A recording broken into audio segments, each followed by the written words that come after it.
We've got another blockbuster trade in the NBA as Jrue Holiday is on his way to the Milwaukee Bucks, as well as Bogdan Bogdanovic. So what is going on, y'all? Faiz Sports Talk back at it with another video talking, of course, some NBA. And here to break down both of these trades that the Milwaukee Bucks made. And I'm going to break it down from every single angle, right? Why the Bucks did it, why the Pelicans did it, why the Kings did it. Like, who won this trade at the end? I will also tell you that, so stick around for that. This is the place, folks. If you're new to the channel, this is the place for the best NBA content around. You are going to want to stay subscribed and not miss out, so go ahead and subscribe. Go ahead, hit the bell icon to be notified every time I drop a new video, because I am doing so pretty much every single day. All right, so go ahead and do that, and follow me, guys, on my social media accounts.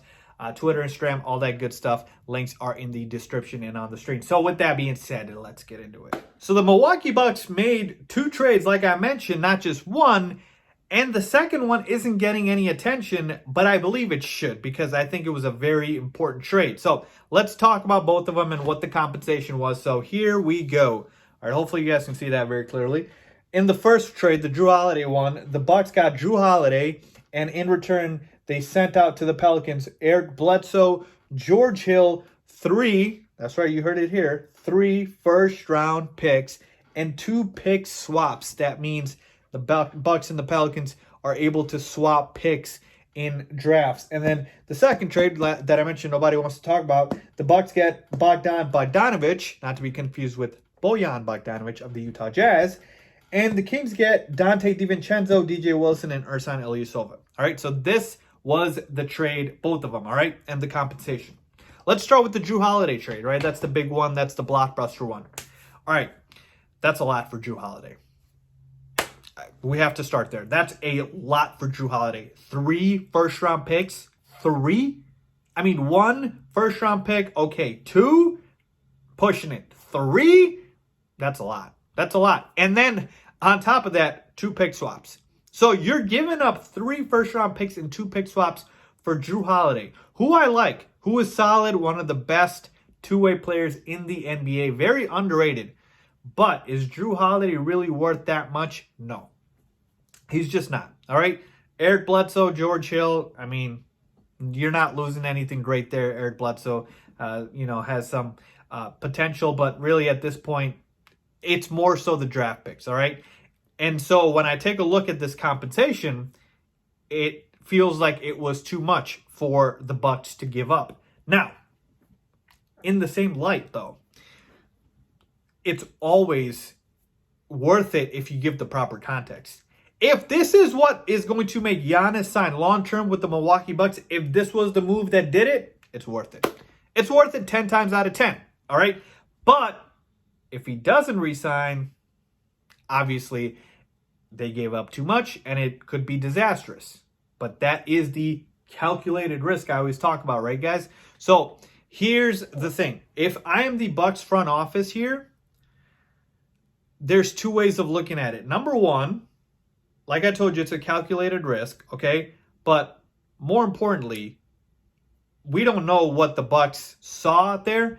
But if this was the biggest name star player you could get for Giannis, and that's all that was out there, okay, that makes the compensation a little bit more easier to kind of, gather.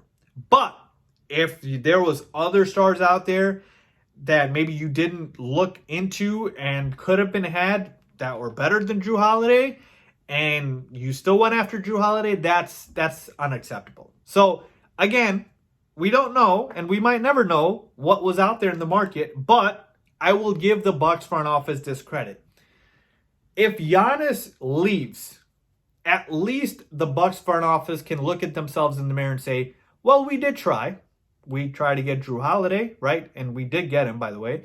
And it's not like Giannis can say we didn't do anything. It's not like what the Cleveland Cavaliers did or did not do when LeBron James left the first time, right? Their sorry excuse of surrounding him with, a washed-up Shaquille O'Neal, a washed-up Antoine Jamison, guys like Larry Hughes, Mo Williams. Like, you get my point here. And so with the Milwaukee Bucks, two things can both be true. They can absolutely have given up a lot for Jrue Holiday, but it can also have been the right move if it keeps Giannis Antetokounmpo, right? So that's kind of where I'm at with this. I want to criticize them for giving up a lot here because Jrue Holiday is not worth 3 first-round picks, but and two pick swaps, by the way.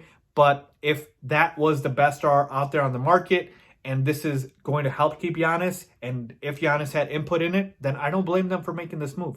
I don't, because again, you can't afford to lose a guy like Giannis. And people can say, oh, Faiz, well, if Giannis leaves, they're screwed. Well, if Giannis leaves, they're screwed either way. So it's funny how that works, right? So again, I'm not going to say it was a home run or anything like that. But I will say I understand why the Bucks did it. The Pelicans, this is an absolute steal. This is brilliant. I mean, you're getting Anthony Davis level haul here with the draft picks. So David Griffin, salute to you, props to you, man. We know the Pelicans are building for the future. Jrue Holiday is a guy who's going to help a team that's ready to win now. So this was a fantastic return for the Pelicans. Fantastic return. So they clearly, if I had to give a winner, I do think the Pelicans won this trade, but I don't think it was necessarily an awful trade for the Bucks. Again, if it helps you keep Giannis.